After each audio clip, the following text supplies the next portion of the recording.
Well, good evening. I wish I could be with you guys in the celebration tonight, and I just wanted to deliver a little devotional to you guys, talk to you a little bit from God's Word. So I'm going to start with something Paul actually writes in Philippians chapter 1. He says, I thank my God in my remembrance of you always in every prayer of mine. For all of you making my prayer with joy because of your partnership in the gospel from the first day until now. I'm sure of this, that he who began a good work in you will bring it to completion in the day of Jesus Christ.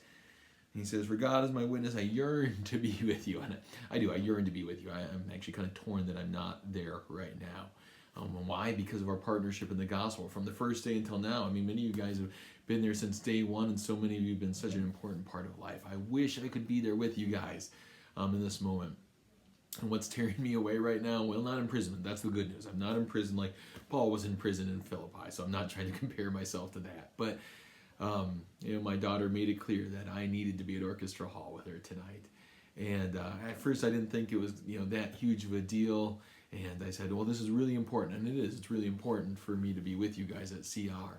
And she just made it more clear the closer we got, and we kept mentioning being at Celebrate Recovery instead of Orchestra Hall. No, Dad, you need to be with me. You need to be with me. You need to be with me. Until I finally said, okay, well, I can only be her dad. There's no one else who can take that dad role.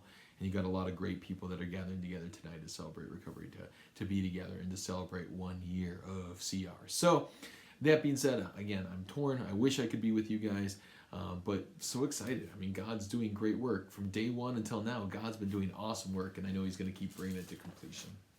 So the other thing I wanted to read is from Exodus chapter 12. All right, Exodus chapter 12, which is exactly where I'm sure you were all thinking the devotion would take us tonight as you celebrate a year of Celebrate Recovery.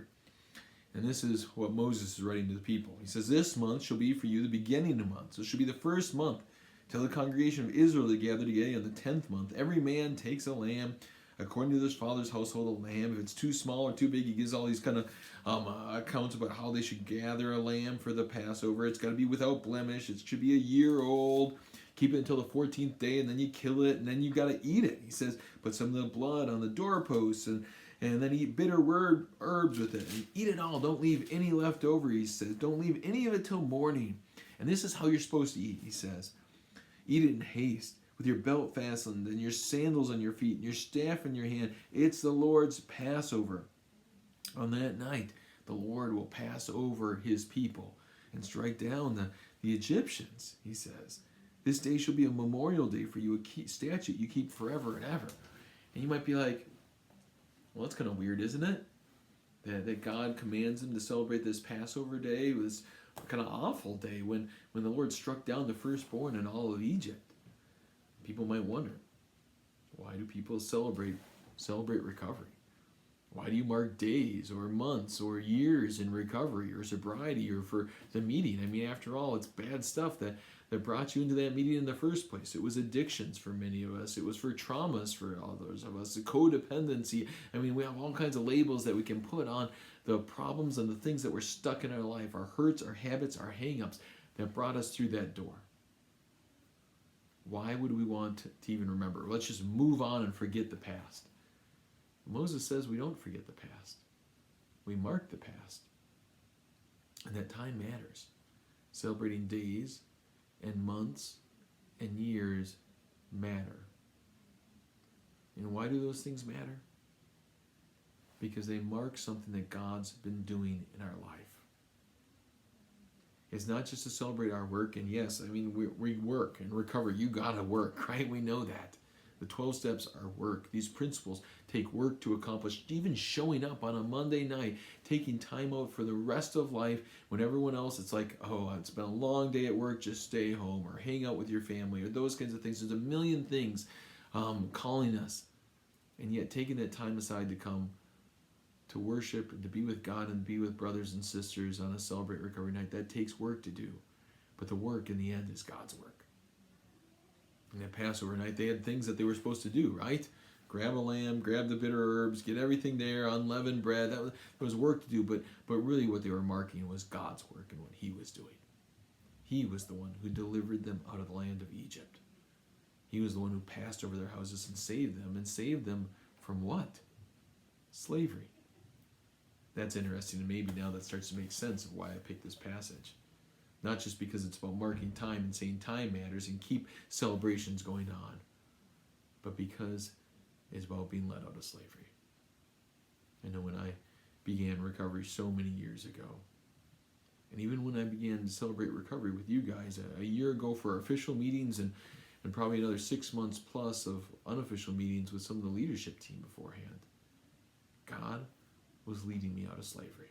Slavery for my addiction, making me a joyful Christian who's recovered from an addiction to pornography and other stuff too. Celebrate Recovery has been another phase in life. You guys have been another big part of life of saying, okay, Dan, think about your character defects, not just your addiction, but all your character defects. And how do we continue to walk out of those one day at a time? How do we continue to mark God's work in doing that one day at a time? And then celebrating in the next month, celebrating the next year as well. And so we celebrate. And we celebrate not primarily our work, but we celebrate God's work of rescuing us from slavery. And so we don't want to forget about the past. We don't want to just close the book on that. We want to remember that it existed and what God's done in the time since then. Kind of closes this section by saying, when your children say to you, what do you mean by this service? You shall say, it's the sacrifice of the Lord's Passover, for he passed over our houses. And the people bowed their heads and worshiped. So tonight, if anyone asks you, what are you guys celebrating tonight? Or what's special? I want you to say, we're celebrating the Lord's Passover. We're celebrating the Lord's rescue. And we're celebrating God's work bringing us here to help us walk out of slavery to junk from the past and to celebrate it and bringing us into this fellowship in this community. So, have a great time. Eat some tacos for me, eat some cookies for me. I hope you have a great time after devotions and worship to just hang out and to laugh and to learn more about each other, maybe pray for each other. And I look forward to being with you guys next week. It's going to be a fun week where we're going to jump back into some more principles for recovery. Keep working those things forward. I think we're on amends pretty quick, so it only gets more real in terms of the work that God's going to do. But this week, pause, slow down, celebrate what God's brought us in together in terms of a community. He's formed us into a community and Celebrate Recovery, just like he formed his people into the people of Israel. So celebrate that community tonight. Have a good time. And I will be with you next week. Looking forward to it. God's blessings. Bye now.